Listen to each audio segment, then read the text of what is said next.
Subscribe and share my channel Sudarsana. ఓం శ్రీ గణేశాయ నమః.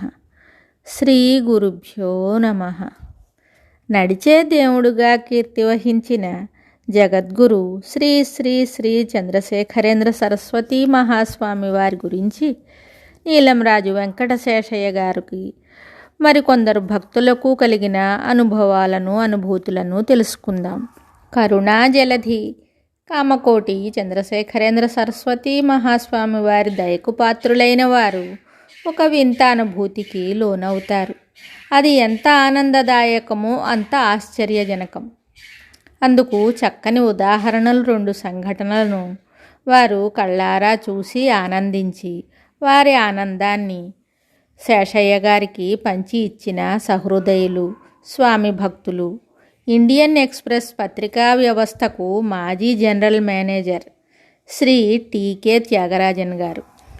తంజావూరు జిల్లా పేరాలం జంక్షన్కు 3 మైళ్ళ దూరంలో విల్లుకుడి అనే గ్రామం ఉంది. 1949లో శ్రీ చంద్రశేఖరేంద్ర సరస్వతీ స్వామివారు ఆ ఊళ్ళో 4 రోజులు మకాన్ చేశారు. ఆ ఊళ్ళో త్యాగరాజన్ గారి అక్కగారున్నారు.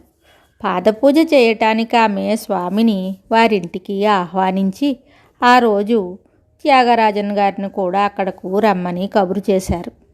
స్వామి దర్శనం కోసం ఆ ఊరి వాళ్ళు, చుట్టుపక్కల గ్రామస్తులు, వందలాది ప్రజలు వచ్చారు. పూజ ముగిసింది.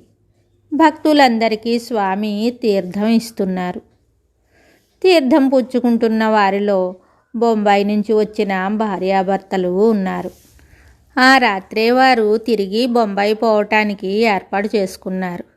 వారితో పాటు వారి కుమారుడు కూడా ఉన్నాడు. సుమారు 25 ఏండ్ల యువకుడు. దంపతులు ఇద్దరూ తీర్థం తీసుకున్నారు.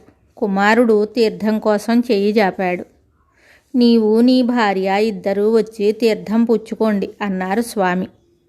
ఆ మాట విని తెల్లబోయాడు ఆ యువకుడు. దేనికో తటపటాయిస్తున్నాడు.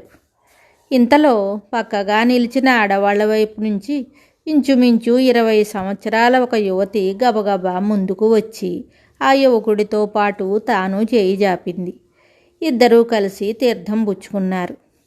తీర్థం తీసుకుని ఆ అమ్మాయి ఆ యువకుడి వెంట ఉండకుండా దూరంగా వెళ్ళి నిలబడింది.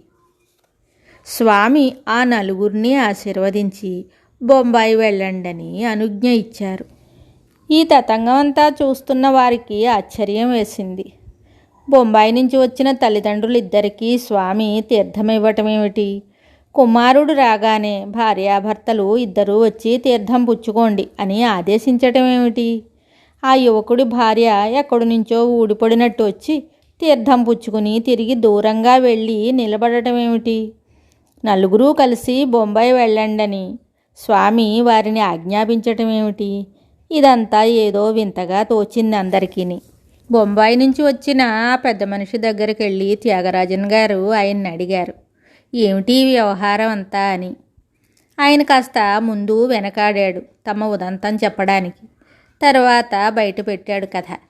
కట్నం విషయంలో ఏదో కొంత పేచీ వచ్చిందని, ఆ కారణంగా 3 సంవత్సరాల నుంచి తన కొడుకు కోడలు కలిసి కాపురం చేయడం లేదని, తమ కోడలు అక్కడికి వచ్చే సంగతి తమకు ముందుగా తెలియదని, తాము స్వామి దర్శనం నిమిత్తం మాయూరం నుంచి కారులో వచ్చామని, స్వామి ఆజ్ఞను అనుసరించి ఇప్పుడిక కోడలను కూడా వెంట పెట్టుకుని బొంబాయికి వెళ్ళదలిచామని కథంతా వెళ్ళగక్కాడు.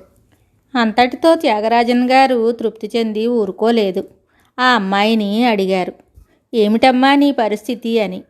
భరించలేని ఆవేదనతో ఆ అమ్మాయి మాట్లాడలేకపోయింది. అక్కడ పక్కనే ఉన్న ఆ పిల్ల తల్లి ఇలా చెప్పింది, కట్నం విషయంలో వచ్చిన మనస్పర్ధల వల్ల 3 ఏళ్లుగా నా కూతురు నా దగ్గరే ఉంటున్నది. స్వామితో మా అవస్థ చెప్పుకుంటే స్వామి ఏదైనా దారి చూపిస్తారనే ఆశతోటి మేము ఇక్కడికి వచ్చాము.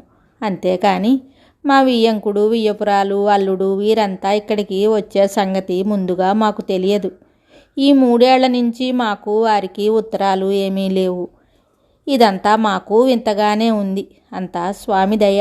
బొంబాయి కుర్రవాడు తీర్థం పుచ్చుకోవటానికి చేయి జాపినప్పుడు భార్యాభర్తలిద్దరూ కలిసి తీర్థం పుచ్చుకోండి అని స్వామి సూచించడానికి ఆ యువకుని భార్య అక్కడే ఉన్నట్లు స్వామికి ఎట్లా తెలుసు? ఈ ప్రశ్నకు సమాధానం ఎవ్వరూ చెప్పలేరు. కోడలను కూడా వెంట పెట్టుకుని నలుగురు బొంబాయికి వెళ్ళండని స్వామి ఆదేశించారు కాబట్టి వెంటనే బయలుదేరి తమతో రమ్మని పిల్లవాని తండ్రి కోడలతో చెప్పాడు. మేము ఇక్కడికి వచ్చేటప్పుడు బొంబాయి ప్రయాణం సంగతి మాకు తెలియకపోవటం చేత అమ్మాయి తన బట్టలు తెచ్చుకోలేదు అన్నది పిల్ల తల్లి. లేకపోతే పర్వాలేదు, అమ్మాయికి కావలసిన బట్టలన్నీ బొంబాయిలో కొంటాము అంటూ కోడలను వెంటబెట్టుకుని బయలుదేరారు బొంబాయి ఆసాములు. ఆ అమ్మాయి తల్లికి కలిగిన ఆనందం అడుగుతారు. అపారమైన ఆనందం కలిగింది. మరికొన్ని విషయాలతో మళ్ళీ కలుద్దాం. జయ జయ శంకర, హర హర శంకర. శుభం. Subscribe and share my channel Sudarsana.